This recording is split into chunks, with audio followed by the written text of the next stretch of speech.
If you go to your, if you go to YouTube right now, I'm and you already go, there. and you go to like, I'm trying to figure out how you would get there actually, but you should be able to essentially click on the stream itself and see what's going on, and then it should bring you to a page that says it should bring you to a page that basically has the video going and it has the chat in the right. Okay. Maybe I need to switch to our account. Yeah, that would help. Yeah. What do I click on, like, once I'm here?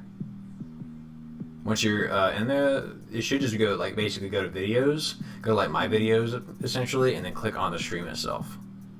It hasn't popped up. Okay. Give me And a I'm sec. on our account, so. Unless I need to be on my personal. You're on the you're on the joint one? Yeah. Do I not need to be on that? No, you need to be on that one. That's what we're streaming from. Okay. Hang on. Think. Alright, so I'm gonna have to close out some stuff. We may have to forego the music right now. That's fine. I'm gonna close out a couple things here to try to, because now it's saying, oh, now we're having problems getting enough information to go to the stream. So I'm trying to see what else could potentially be slowing it down. I have that open, and I have this open. There's not a whole lot else I can close.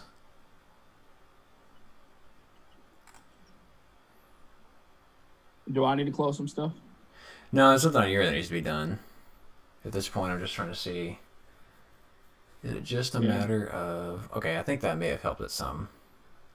Because it hasn't popped up with, like, that we're live at all. So you're on the Gameday Breakfast YouTube? Yeah. Well, hash browns and hash marks. I changed it. Yeah, right. Go to, like, YouTube, like, the studio. Mm-hmm. YouTube studio. Channel dashboard. All right. Yeah.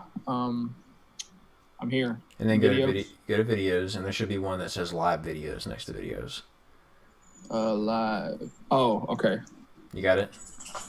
Yeah, I do. Okay. So I just click on that. Yeah, click on that and see what it tells you. It just says live. And then I can click that link, right? Yep, click that link. Click that link. And then now. Okay. Now, what does your screen show you? I'm listening to everything we just said. Yeah, so it's going to be behind because it's not live, of course. I mean, it's not in the moment. Yeah. So, do I pause what we're doing? Do I pause the audio from? Yeah. So what you want to do is mute the audio on the actual live stream. You want to keep me and you live. Like you want to keep Zoom as it is, and you want to get the YouTube video muted so that it's not bothering you. Yeah.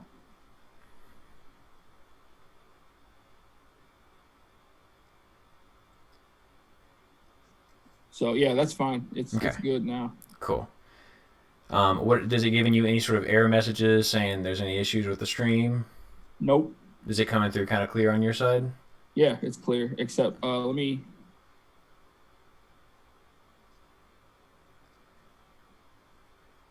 That was 603.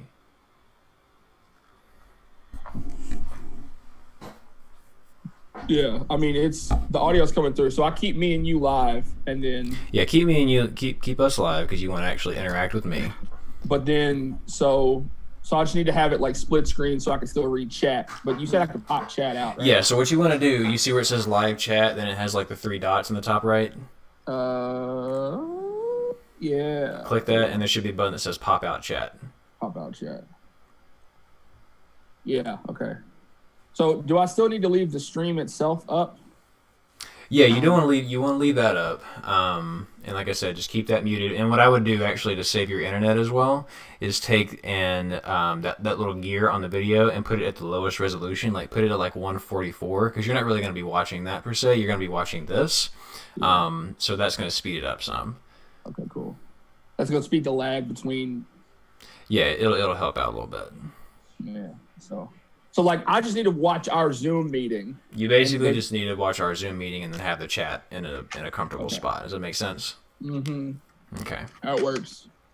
When I have 2 monitors, this shit'll be easier. Yeah. What the fuck is going? Why is it not getting enough? It's no problem when I stream. Hold up. So we're technically going live at like 6:10, right? Yeah, technically. Right now the stream is live, but it's unlisted, so it's not gonna show anything.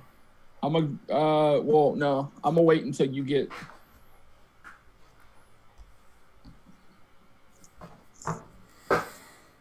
At this point, there's not a whole lot else I can close. So what's happening over here, just to update you, I'm getting, it says error, YouTube is not receiving enough video to maintain smooth streaming. As such, viewers will experience lag. I don't know how to fix that. Like, I think it might just be Zoom. Maybe it's OBS. Maybe we should try Streamlabs instead. I'm not really sure what to do about that. I've kind of closed and optimized everything I can. There's nothing extra running on the PC that shouldn't be. But then again, it looks fine. Like, maybe it's not that big a deal. Maybe it's tripping. Yeah. You want to just try to go live and then see what the chat says? Yeah. Well, you're gonna put up the like going live in a few minutes, right? Yeah. Well, I was. I'm gonna tell you what. I may as well. Man. Since it's already gonna be that way, let me get the music going. Just so I can drop the link in Trey's Discord and put it on Facebook, and then so we can get more people in here. Yeah. Let me make sure that this is actually coming through. Let me open a tab for Facebook. And then I tell you what we want to do as well. What up? Is we want to, while that starting soon screen is up, we want to mute ourselves on Slack or on Zoom. So that way we don't come across. I'm about to mute myself right now. All right, cool. I'll mute myself, and then you take the link, put it in the Discord, and we'll be good to go. Bet. All right.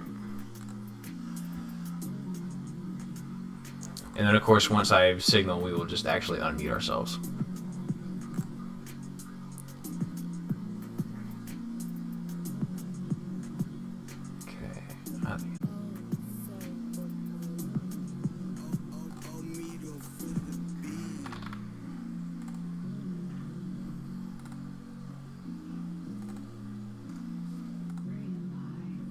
Oh, we're about to be. What's up? Yes, I'd love to. Okay, stop streaming. I think the problem might be stupid OBS.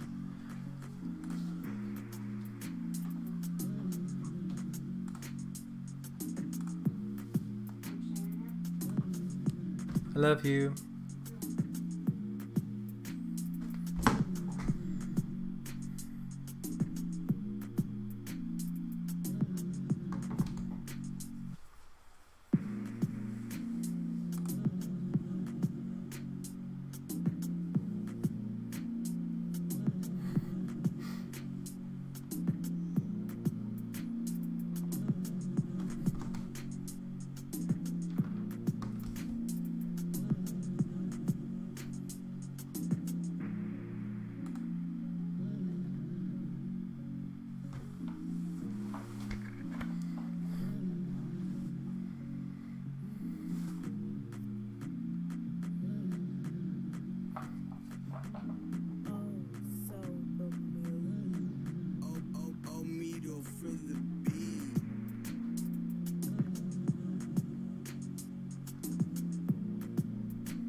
I should try that next time. Just go.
What is going on, Spencer?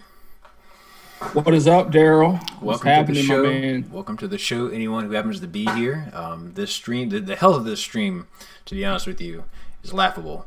So I'm not sure how many people are actually in here and can see this, but if you are here and you're with us, thank you for joining us. We're excited to be back. Spencer, how you doing, my brother? I'm good, Daryl. How are you? I'm feeling good, man. It's a weird time right now, isn't it? It's a very weird time, especially to be talking about college football, which we're going to get into in a minute. May or may not be happening. Yeah. So what is your opinion on that? So if it does happen, which I will tell you up front that I think that it will happen. I feel confident that somehow, some way, it's going to happen. I also think it will happen. I have other opinions about the rest of this, but that's not for this show. I do think it will happen. And if it happens in a limited capacity, that'll be fun. But if I have a theory about what could potentially happen if it happens in a limited capacity. And even if it happens at full capacity, I have a theory about something that could happen. I have theories as well. Would you like to go first? Or you want me to share my theories first? If it happens in a limited capacity, or even if it happens in a regular capacity, I think this could be the year where we get because no teams are practicing right now and they're going to have limited preparation. This could be the year where a team sneaks up, makes it. We could have 4 completely different teams in the playoff this year. Like, we've got your Clemsons, your Alabamas, your Ohio States, your LSUs of the world. But this could be the year where, none of that happens. So here's what's interesting to me. So first of all, Jack, we see you. What's going on, brother? Jack, what's up, Jack? We both look rough. We do. I agree. Yeah, I got a ponytail for some reason. Spencer just looks the usual, but I gotta say your beard is thick. Your beard is very. It's like thick with about 8 C's on it. I'm very impressed with that. But yeah, haven't shaved since November. Dude, you took it to the next limit. I gotta say, I haven't shaved since before the quarantine. This is where I'm at. This is the best I can do.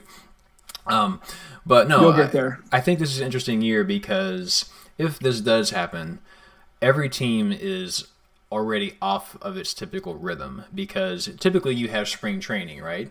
Yep. In spring training, everything it sort of revolves around getting this whole rhythm going behind understanding how we can get some of these spring enrollees in here. How do we get rolling? How do we get some of the new offensive pieces going? You don't have that, and you sort of get out of rhythm. So a lot of these guys are going to be rusty. A lot of these guys are going to be coming into the fall, and fall camp is going to be very important. I think the teams that have the most prolific fall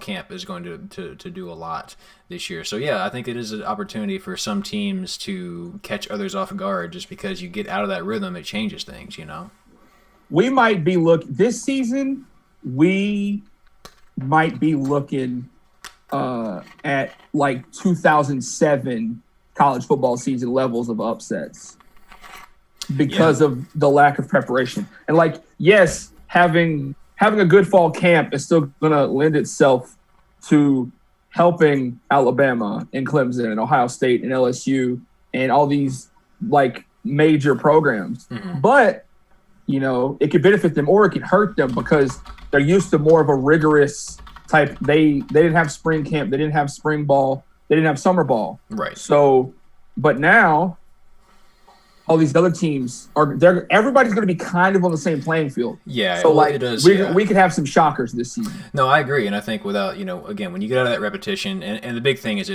coaches don't like this either. Coaches don't want to see, you know, their players get out of a rhythm. They count on there are things in the spring practice that happen that sets up their expectations. It gets coaches in the right frame of mind to understand where they want their players to be, potential for where their players could be as far as position goes, as far as assignments goes, as far as a lot of things go. So essentially everyone's going to get off to a bit of a weird start. And I think that's going to cause a lot of lack of discipline. I think it's going to cause a lot of sloppiness.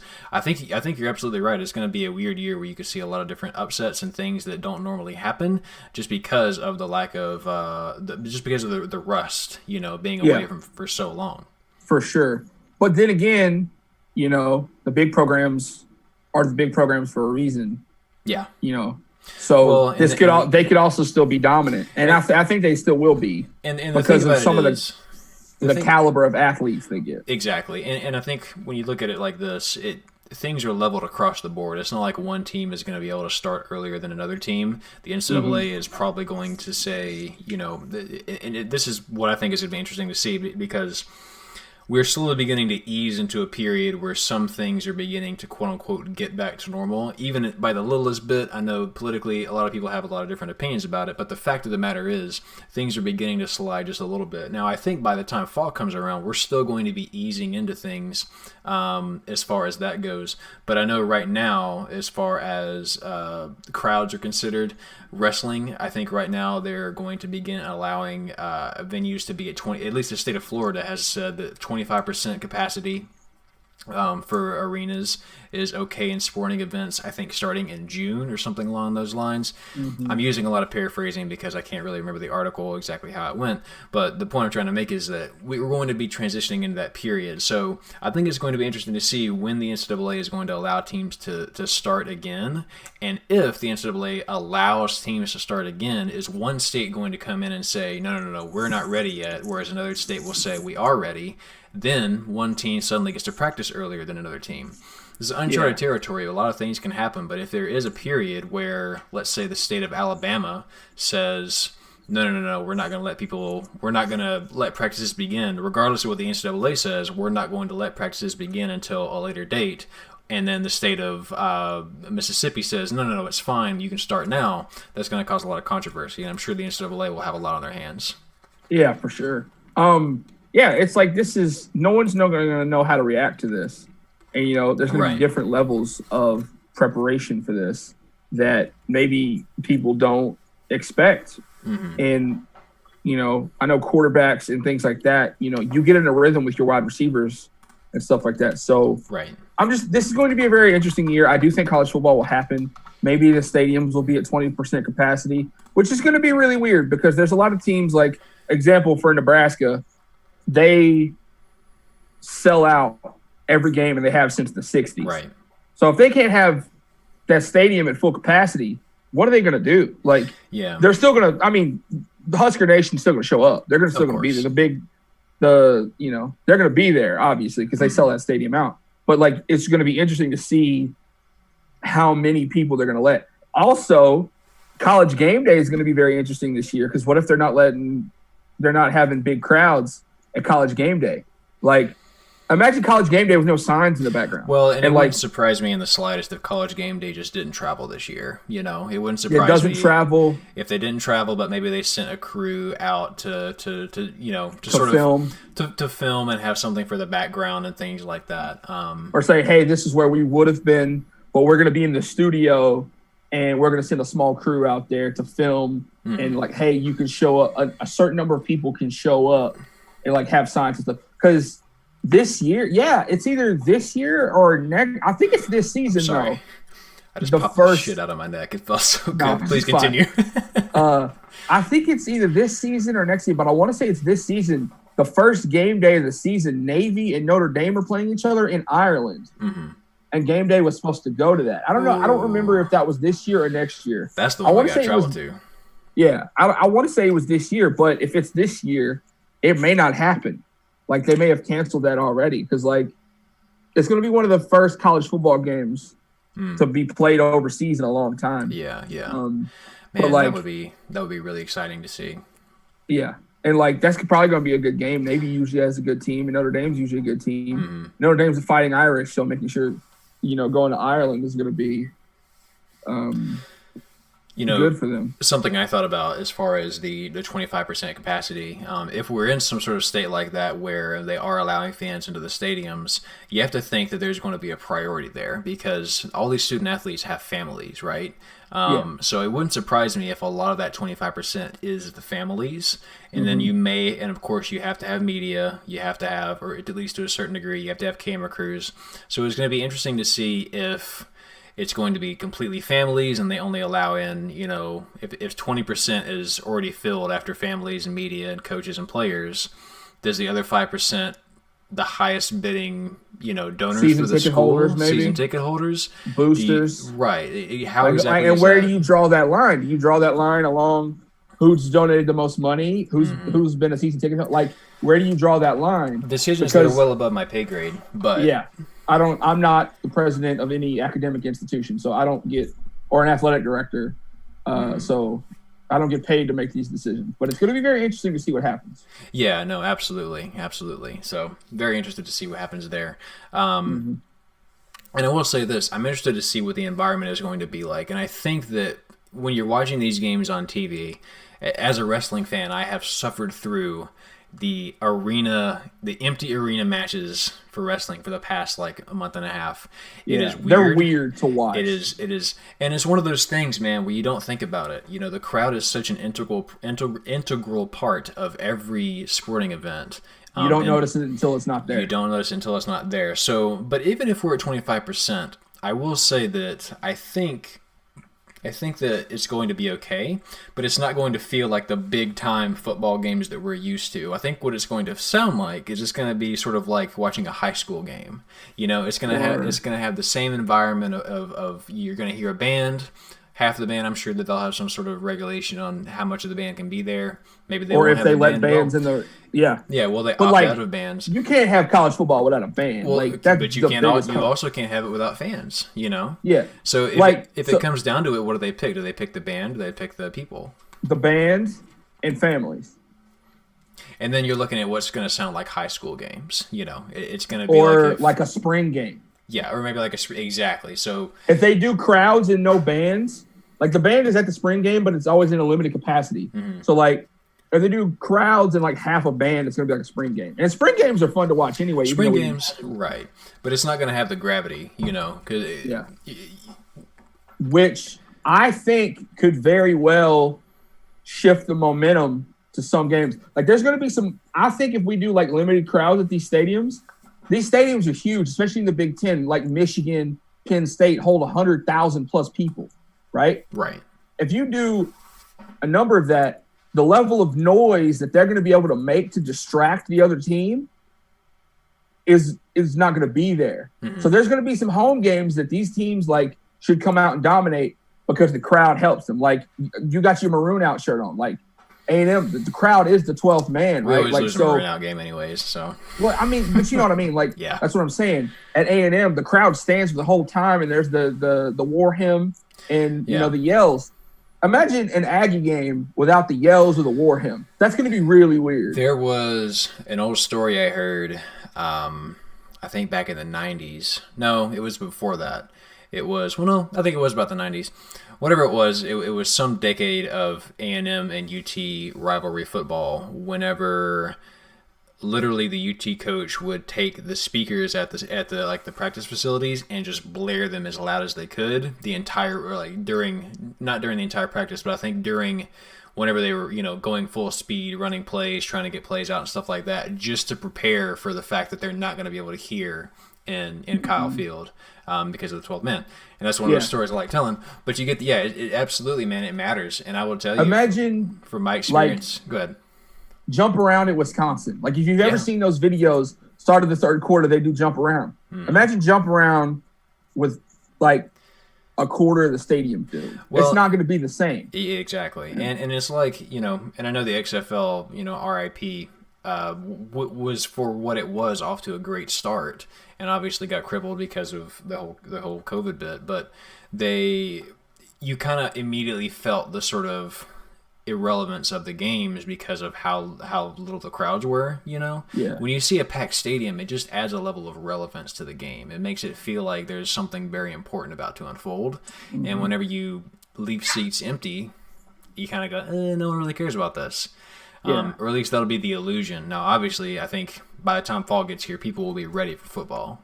Yeah, man. But for sure, people are going to be ready for football. So the people who can be at games and get into games are going to be fine. But, like, I think it was either last year or 2 years ago, Michigan and Penn State played each other. And it was at Penn State.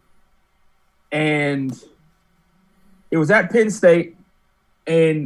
Michigan came out for the first drive of the game, and the crowd was so loud they had to take a timeout immediately. It was either a timeout or delay a game. I don't remember. But the crowd was so loud they had to stop and like regroup themselves and call the play again because they couldn't hear anything. Yeah. Imagine like that's not going to happen this year if we have limited crowds. No. Similar story. I was at it was 2013. It was the year that Alabama came to Kyle Field. It was the year after. Great game, by the way. Yeah, great game. It was the year after Johnny Manziel and then went and actually won in Tuscaloosa. So the next year, obviously, everyone's very hyped up. Everyone thinks that we're going to the Natty, even though we know what happened that year. Still a fun year, but the point is there was on the opening Alabama drive, we had already scored. It was 7-zip. On the opening Alabama drive, they had two back-to-back false starts because the crowd was just ridiculously into it. You can go watch that. And that game was incredibly hyped, right? It was great, yeah. The year previous, Johnny Manziel and Texas A&M had gone into Tuscaloosa and won one hell of a football game, and then Alabama still goes on to win the national championship against Notre Dame. And then, so Alabama's coming off. You talk about exhausted after that game, bro. I was too. I was watching it at freaking Buffalo Wild Wings when we lived in Louisiana in Lake Charles. And, dude, people were coming up to me for like 2 years after that. Or like as long as we were living, like he was like, I saw you at Buffalo Wild Wings during that A&M game. And I was like, for real? And he was like, yeah, man, you were so hyped. And I was like, yeah, because I'm sure you were. Yeah, because there's a picture I have on Facebook. I had on my Beat the Hell Out of Bama shirt. Yeah, dude, you were like the biggest Johnny Manziel fan around that time. I still am a Johnny Manziel fan. I always will be. He's one of my favorite athletes of all time. And if he would have been drafted by anybody but Cleveland, I think he would still be in the league. I don't think he'd still be in the league, but I think he would be in the league. I think he would have been in the league longer. That's what I think. Well, can we talk about how it's been 8 years since Johnny won the Heisman? 8. I have to leave. It's ridiculous. Makes you feel so old. Yeah, dude. It's like, and it's weird because, but like, anyway, like I said, I remember that game, and then there was a video, a hype video that Texags put out, and it was. I think it was Texags. It was called Roll Tide / Farmers Fight. And it had like the date of that game. And like that game was high. I think it was September 14th or September 7th of 2013.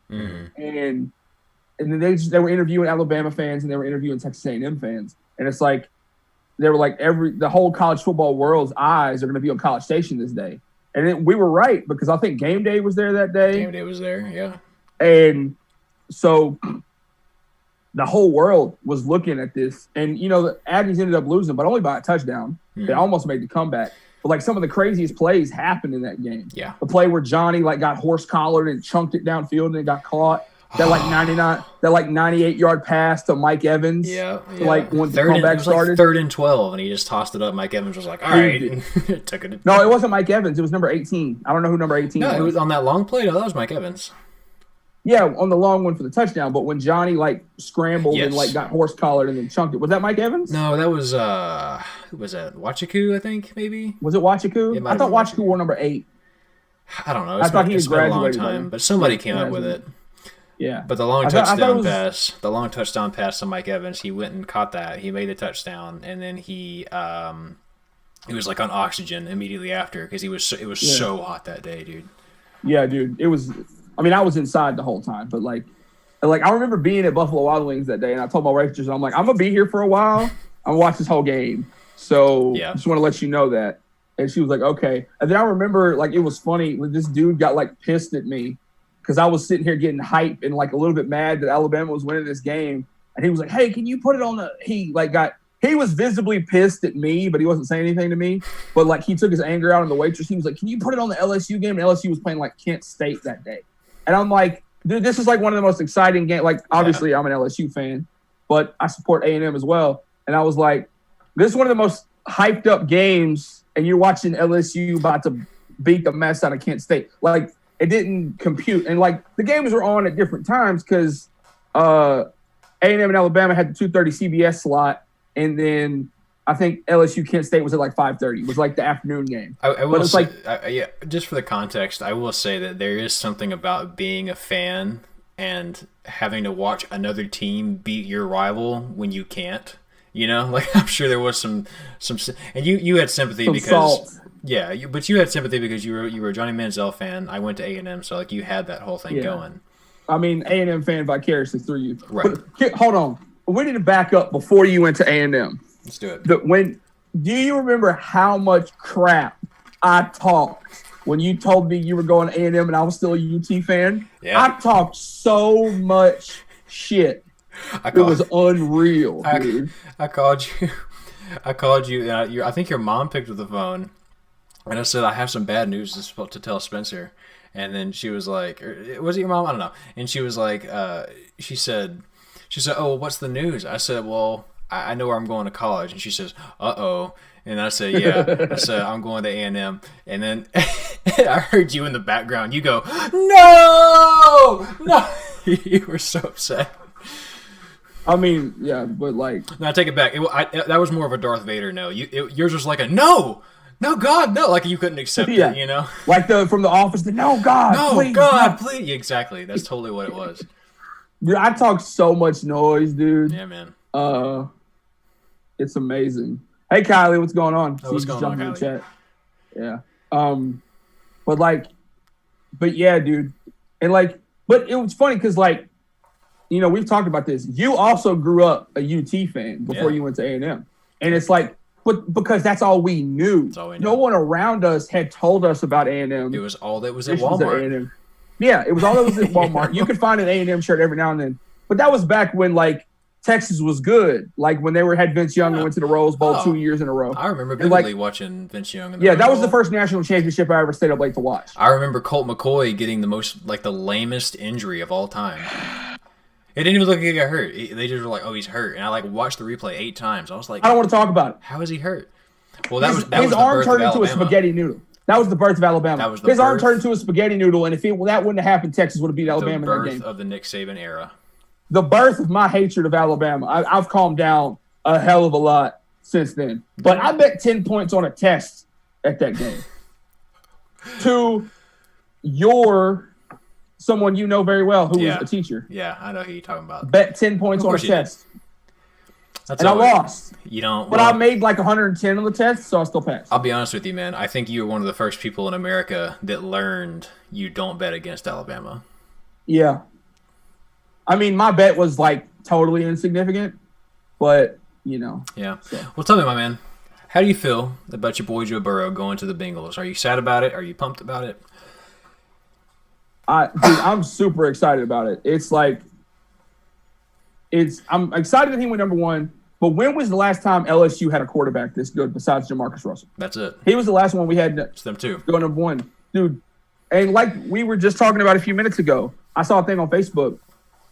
Every single draftable player on LSU's offense from this past season is on an NFL team right now. Whether they were drafted or signed as an undrafted free agent, They're all in NFL teams now. Mm-hmm. Joe Burrow went first.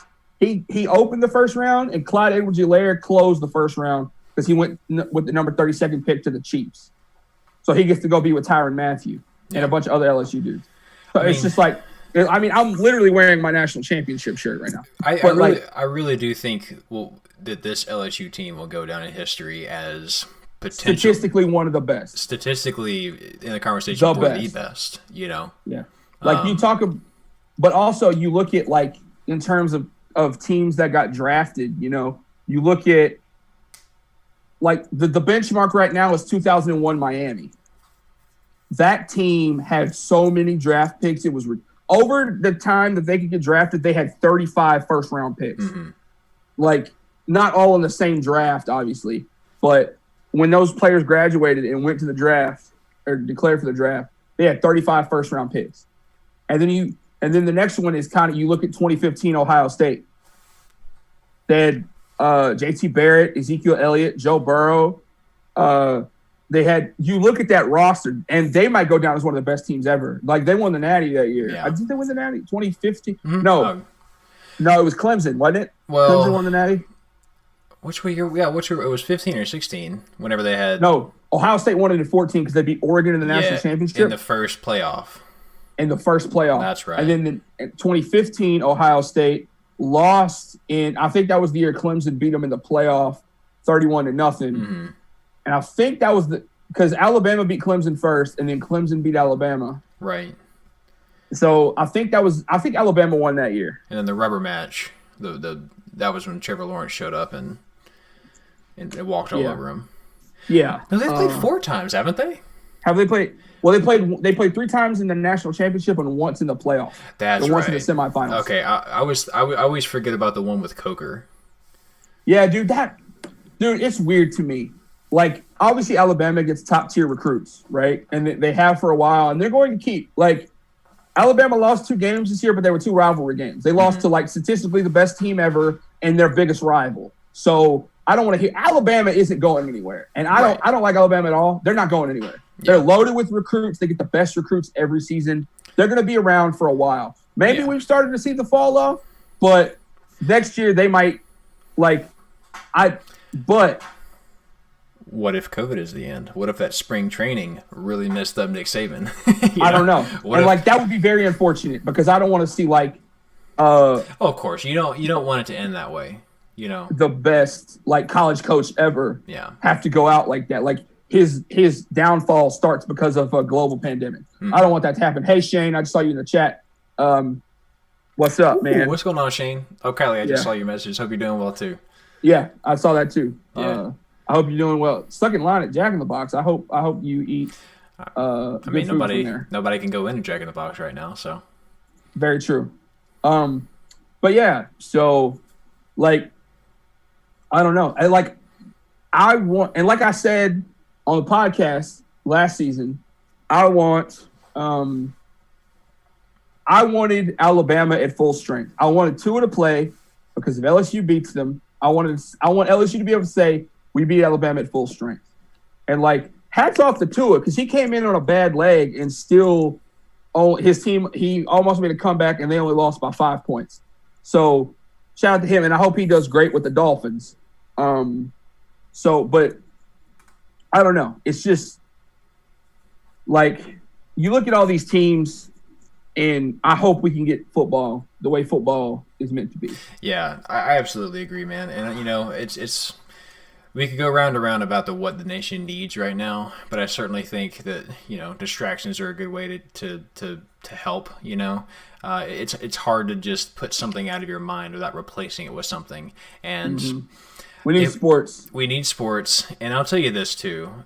Even if we are in some sort of weird state where NFL and college ends up looking like a high school game because of the weirdest of the crowds, it's still going to be the players we've been hyped about. It's still going to be the coaches we've been hyped about. It's still the colors we know. It's established. The XFL obviously didn't work out because it was so young and the teams are so unestablished.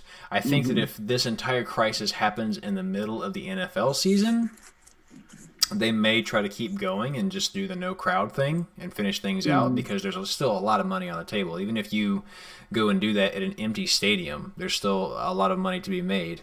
You're gonna make money. And fantasy is such a big part of NFL at this point that's where a lot of money is gonna come right, from. Exactly. So I truly do believe that football will happen. I do think that it's going to be tough. I think we're going to have a lot of challenges. It wouldn't even surprise me if certain games get removed from the schedule. It wouldn't surprise me if the little, throwaway games against, quote unquote lesser opponents get scrapped. If certain states have regulations and certain states don't play football, and let's say this smaller university doesn't want to play this big university, and that game gets canceled, we could get the return of some big rivalries we've been wanting to see. Let A&M and Texas play each other again, for the love of God, please. Yeah. Wouldn't this be the best way to start that rivalry again? I don't know if it would be the best way. Not the best. It would be a way. But it would happen. Yeah. Right? That game should be on the schedule every season on Thanksgiving like it used to be. I don't care if Texas is in the Big 12 and A&M's in the SEC. That game should be on the schedule. Well, and I've said this in years past, but I do believe that it was the third best rivalry in the country. Yeah, yeah. Number 3. I would agree. But the Iron Bowl is number 1. I don't know, though. Is it? Iron Bowl is number 1. Michigan, Ohio State is number 2. Texas, UT, A&M is number 3. Well, I think it depends. Tell me a rivalry. Measure. Tell me the third best rivalry that's not A&M or UT, behind the Iron Bowl and Michigan, Ohio State.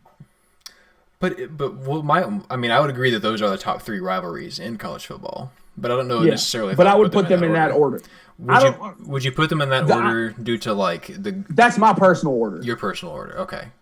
I was wondering how you were measuring that. I'm gonna go the Iron Bowl, A&M, UT, Michigan, Ohio State. Well, because I have no care in the world about Michigan, Ohio State. I guess we're gonna have this conversation. So, whenever I think about it, if I'm gonna rank rivalries, I like to think of it in the terms of number 1, how much does it matter in the actual national picture?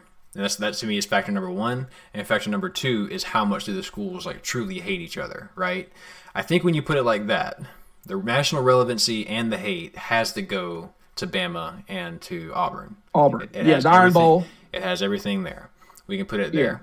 Although I would say I feel like the hate between LSU and Bama is a little bit higher. Growing. The hate between LSU and Bama is higher, but the rivalry between Auburn and Alabama is up there. Yeah, it's the complete picture. But all that category, all those parameters you just said, the Iron Bowl and the game, which is Michigan, Ohio State, falls under that. But we're from the South, and I have no allegiance ties to Michigan, Ohio State. Ohio State gets on my nerves sometimes, but I'm neutral about them. Yeah. But I want Michigan to win because I want Michigan to win at least once because they haven't beat them since Bernard Robinson was there. And also, I'm still a little pissed that he got on the cover of NCAA 14 over Ryan Swope. But but Michigan's a bigger fan base than A&M is, arguably. But A&M's fan base, A&M's fans runs deeper along family lines. There's entire generations of families that have gone to A&M. So I don't know, man. And here's why I say I don't know. That's a bit of a tangent, but anyway. Well, here's why I say I don't know, because this is very anecdotal. This is one person's opinion. But I do happen to know someone who is in a bit of a unique circumstance. A good friend of mine named Jonathan, who I was good friends with all throughout college. I still talk to him every now and then. After he graduated A&M, he went on to Ohio State.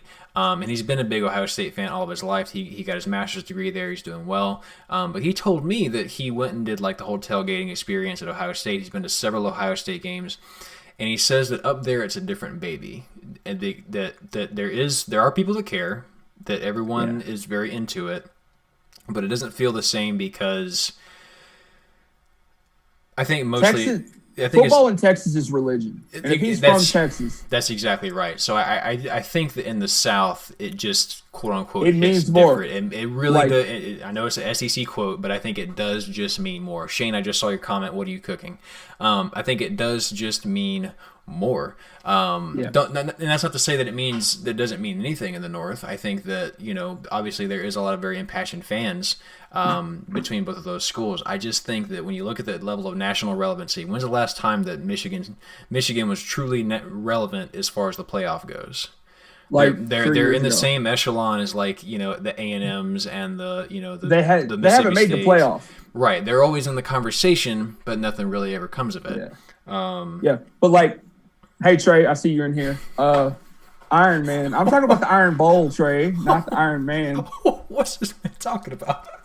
I don't know what he's talking about.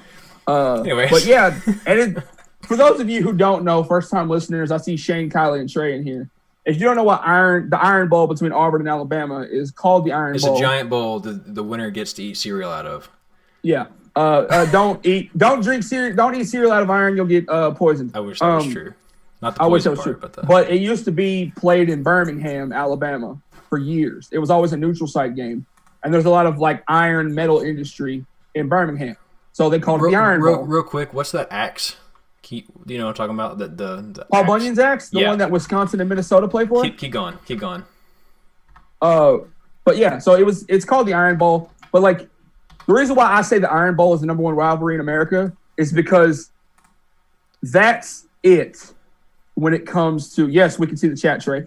Yes, that's it. Like in the state of Alabama, like, yes, there are other universities in Alabama like Troy, and there's several HBCUs in Alabama, and there's the University of South Alabama in Mobile. But like talking major college football, it's Auburn and Alabama. And if you're playing, they all died, Trey. If you're in that state, the minute you're born, you pick crimson and white, or you pick navy blue and orange, and you stick with that until the day you die. Unless you're A.J. McCarron's girlfriend, who was an Auburn grad, but then went to all the Alabama games, and you get Vern Lundquist going goo-goo over her in the Iron Bowl a few years back. Anyway, so. What are we talking about? We're talking about the Iron Bowl there. Oh, okay, yeah. But, like, the Iron Bowl has magic to this game because, like, there's no professional sports in Alabama on any level for any sport. Let me just tell you the one thing, and I agree with more or less everything you just said. The Iron Bowl, I think, is the biggest rivalry in college football and college sports. To be honest with you, I think it matters the most. I wouldn't say college sports because you got Duke, UNC in basketball. You got Duke, UNC in basketball. Better get you guys out of here and move to a basketball channel. I'm not here to talk about that. That's what I'm saying. I would say in college football, but not all of college sports. No, I feel that. Duke, UNC in basketball, Kentucky, Louisville in basketball. I have to hijack the stream and let everybody know that although the Iron Bowl is not a competition for a giant iron bowl that you eat cereal out of, there is in fact a rivalry that is completely about getting this big yellow axe, this big red axe. This is Paul Bunyan's axe. Let me make sure this is looking right. Yeah. This is Paul Bunyan's axe, and this is between Minnesota and Wisconsin, right? Yeah, Minnesota and Wisconsin. They've played for it. It's one of the oldest rivalries. It might be the oldest rivalry. No, that's a damn trophy. Yeah, it's really good. If we're ranking what you play for, that's got to be that's the best rivalry in college football. That's the best one. That's period. Like, there's some other cool trophies like the Jules Shillelagh between USC and Notre Dame. Yeah. But like, why doesn't that's one thing that the northern states have on the southern states when it comes to college football. They play for trophies, and it's amazing. Like, what do we have down here? The Egg Bowl and the Seminole War Canoe. That's all we got. And the Tiger Rag between LSU and Tulane. But LSU and Tulane hardly play each other anymore. And LSU would blow them out every year they did. So, like, last year's Tulane team was pretty good. They had a transfer LSU quarterback named Justin McMillan on their team. He was really good. But, like, if you heard that, I knocked the bottle over. I was wondering what that was. Northern rivalries play for stuff, right? So, like, Paul Bunyan's axe, the Jules Shillelagh. The skillet. That's the South. Yeah. But, like, it's the skillet, the Seminole War Canoe, and the Egg Bowl. Yeah.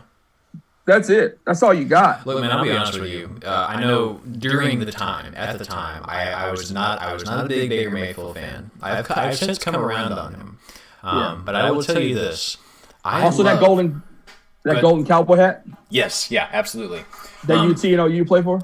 I am 100. I knocked the mic around. I am 100% around the idea of disrespecting college football. The one time that Baker Mayfield planted the flag at Ohio State, I told everybody it was disrespectful. All right, I was really mad because I wanted a team I liked to beat Ohio State. Okay, I was into the disrespect. If it had been, if A&M had went in there and won that game and planted a flag, oh my god, dude! The pettier, more disrespectful stuff gets, yes, the better it is to me. Absolutely. Like, don't fight and don't ruin the game.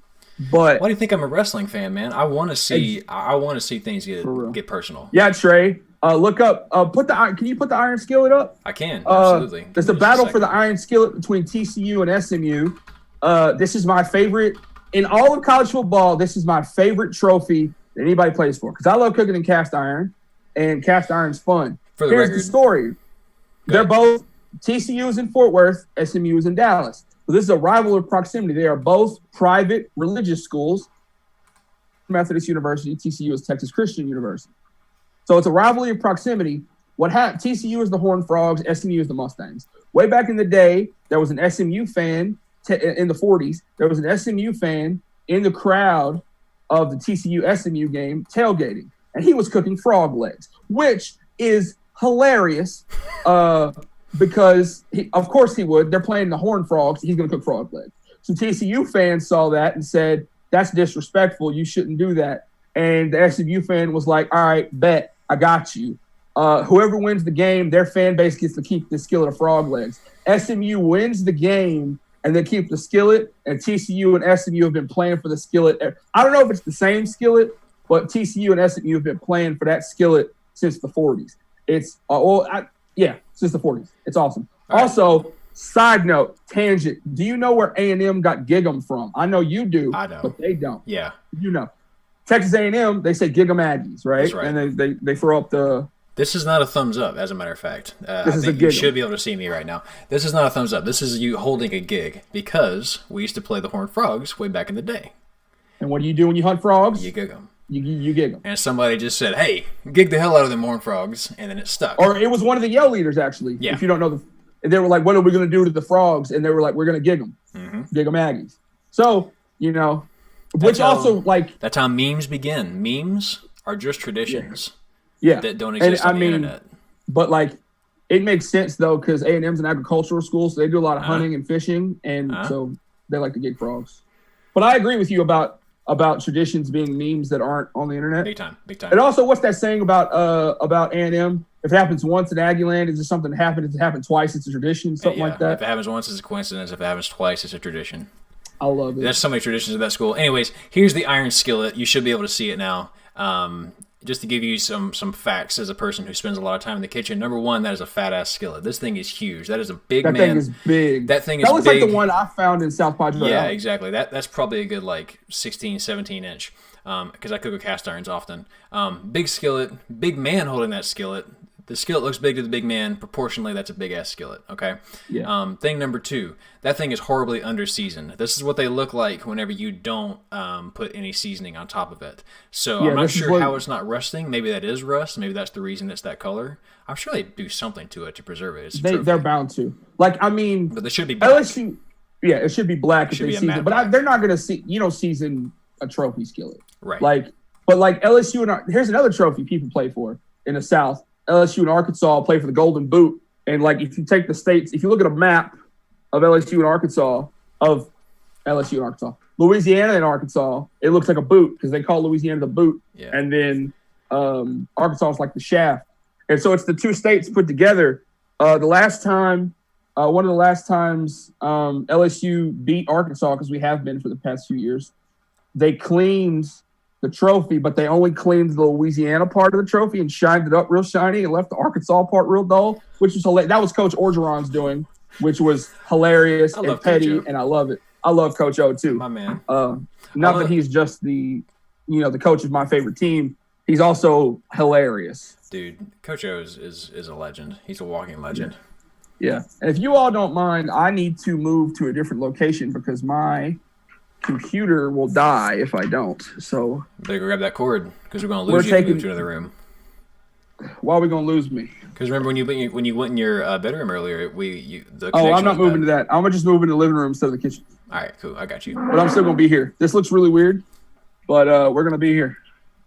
So we're walking. This is very unprofessional. Never do this. I'll just call more attention to you by putting you on the big screen.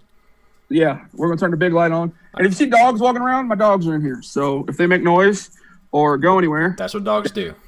That's what dogs do. Move, Emmett.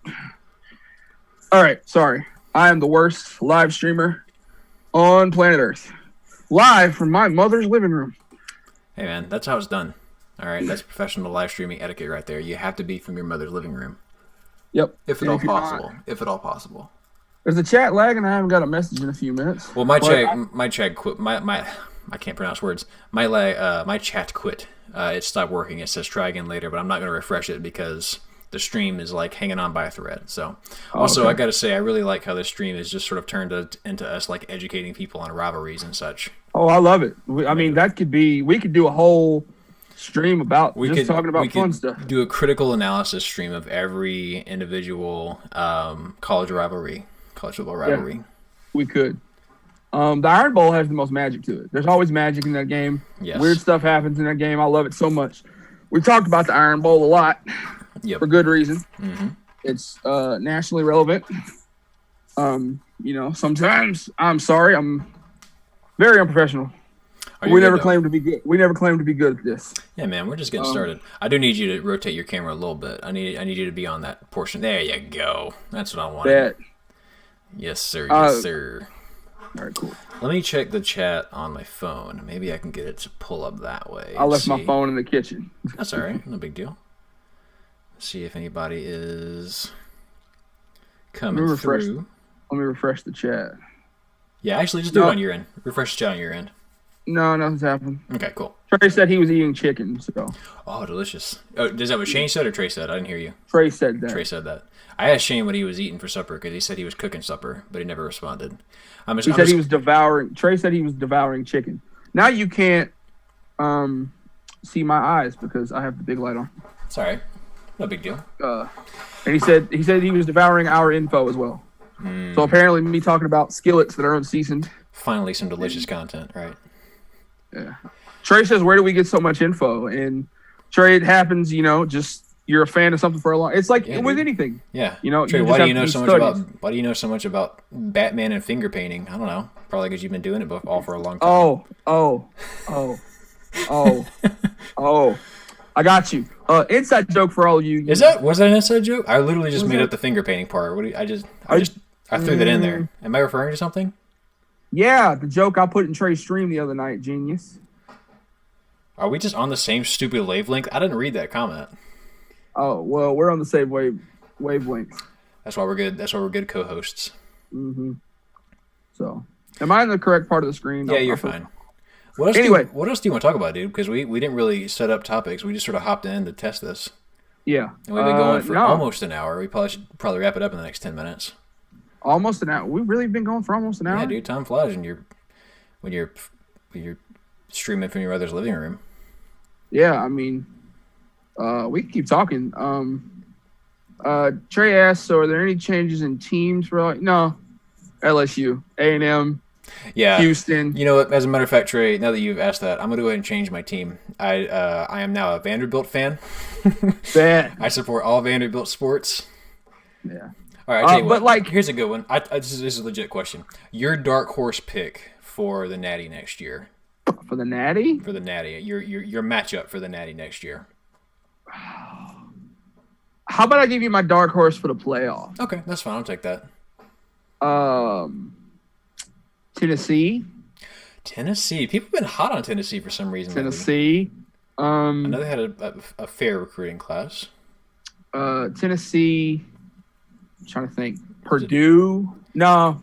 Rondale Moore is going to be back, so that's going to be good. But no, not Purdue. I said Purdue because of one player, so don't. You got to be ashamed of yourself. I'm trying to think.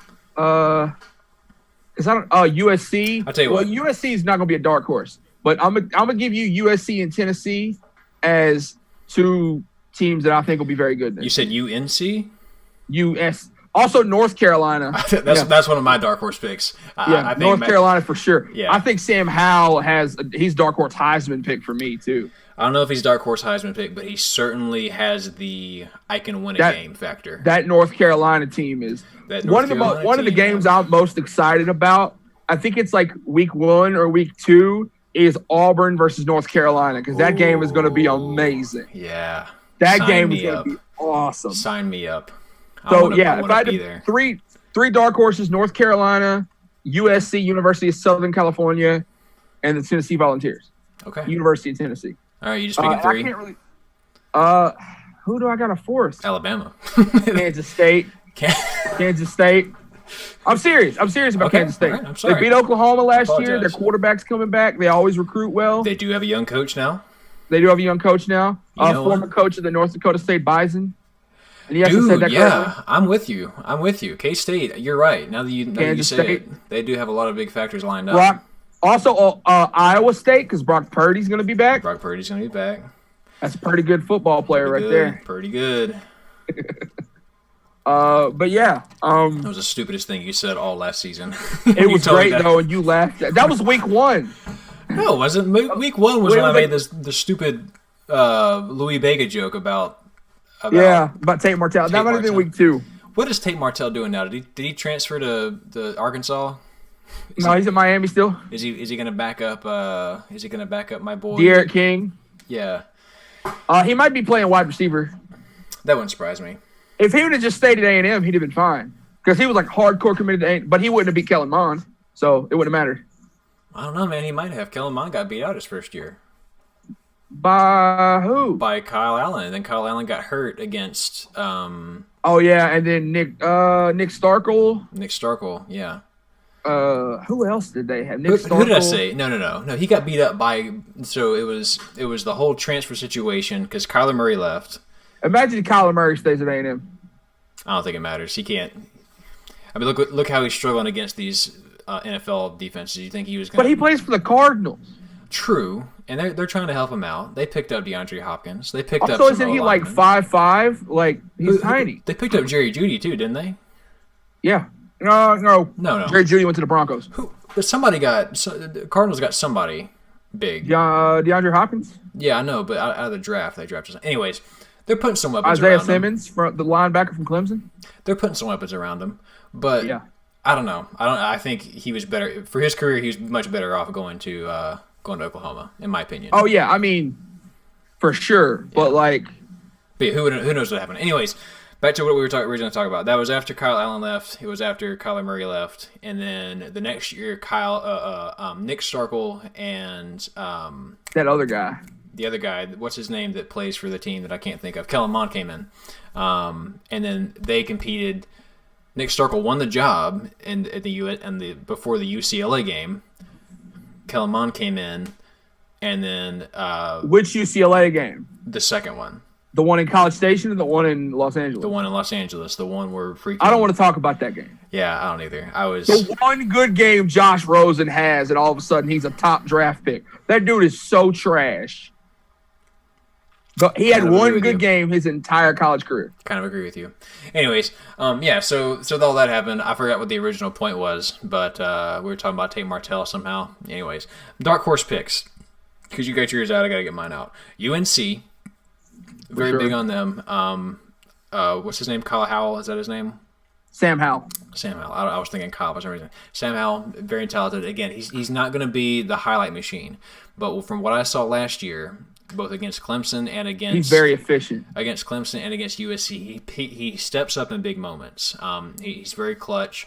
He's not a highlight machine, but he's going to find ways to win games. So I think that if their defense can keep other teams at bay, if this team they really only got to compete with Clemson. Right, exactly. So as long as if that game goes well, and if all the other games they can enter the fourth quarter, and they got to beat Auburn. But if they lose to Auburn and Auburn still does good, then they look good going to the playoffs. And plus, Bo Nix is due for a sophomore slump. So, what are you think so?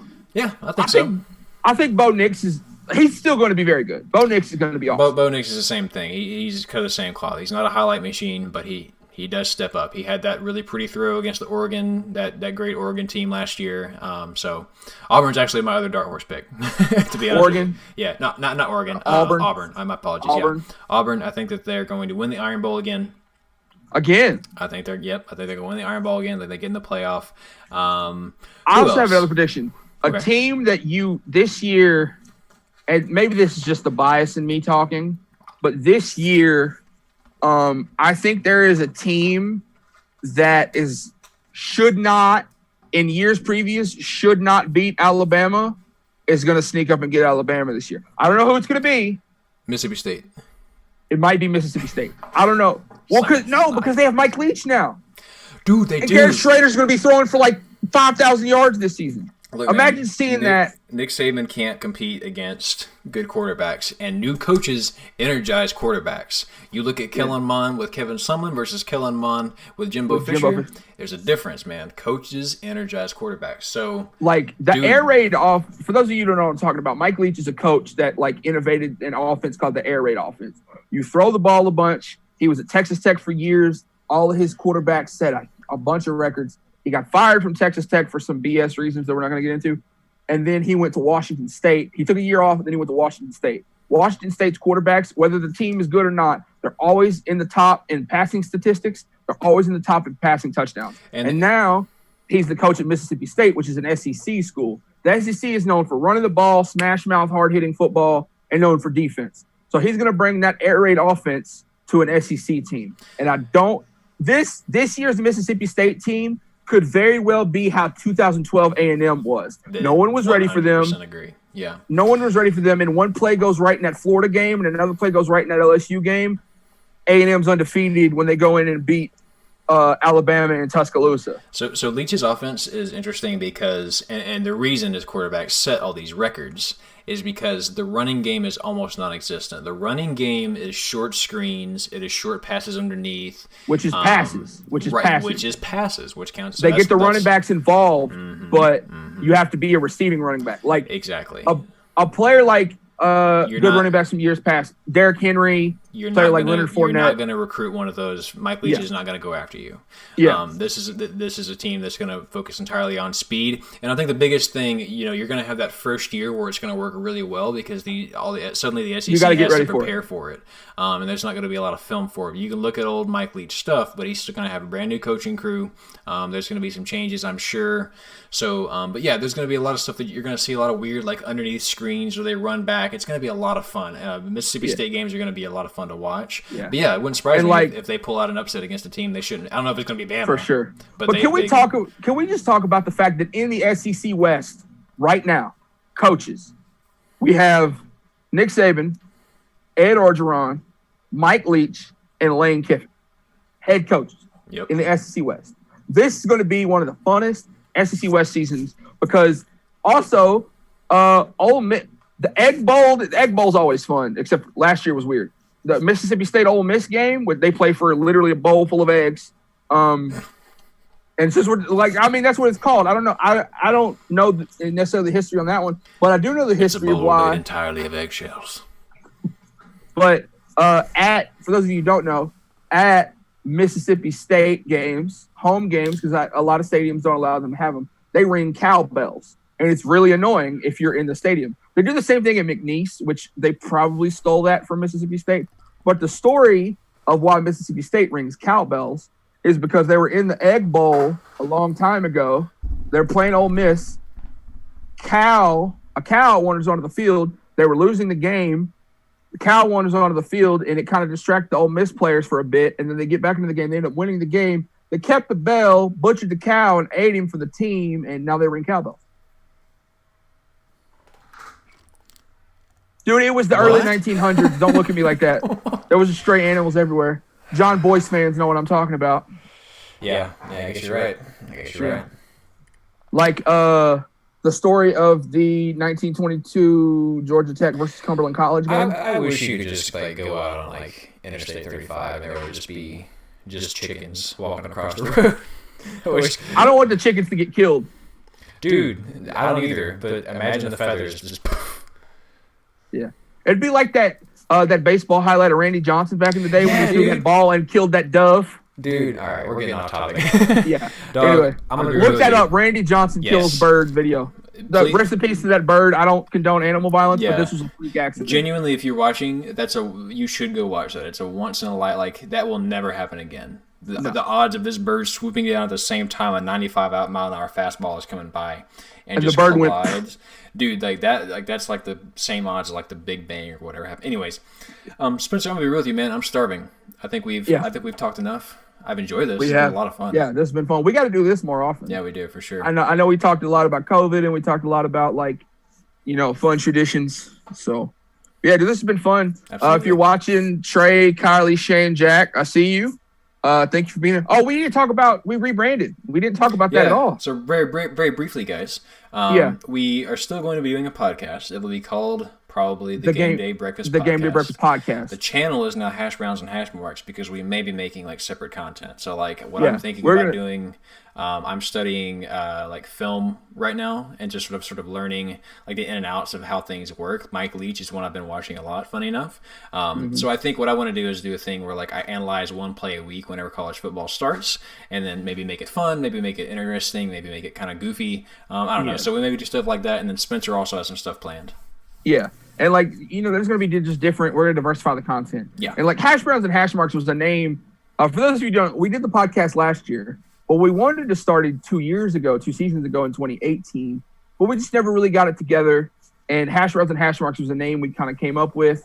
And then shout out to Will, came up with the Gameday Breakfast, which I still think is a great name. So it's still going to be the Gameday Breakfast Podcast. Right. But the channel, everything is Hash Browns and Hash Marks. The brand will be the brand is Hash Browns and Hash Marks. Yeah. For the brand like Pat McAfee.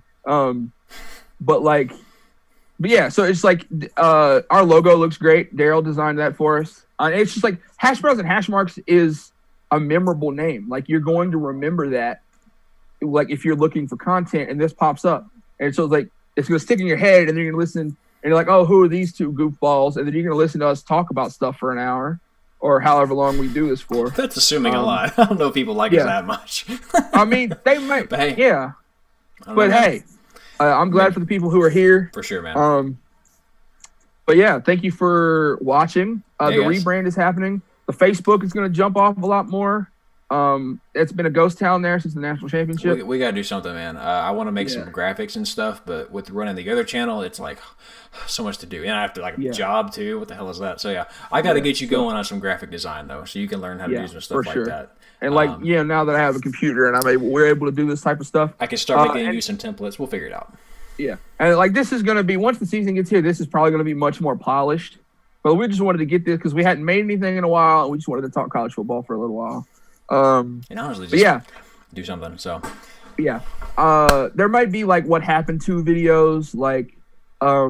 If you're interested in this type of a few people I want to shout out. If you're interested in this type of content, what are we doing? We got to end it on that. But if you're interested in this type of content, there's a channel that me and Daryl both really enjoy called Flimlo Raps. Flimlo, yeah. He makes some quality stuff. FLEMLO space raps, like a rapper. And there's another guy named KTO. His videos are, I love KTO's videos. But yeah, go check those out if you're interested in more info about college football. I'm going to be making a What Happened To video in the same vein of KTO and Flimlo Rap soon about an athlete that I was super excited about, and a lot of people were super excited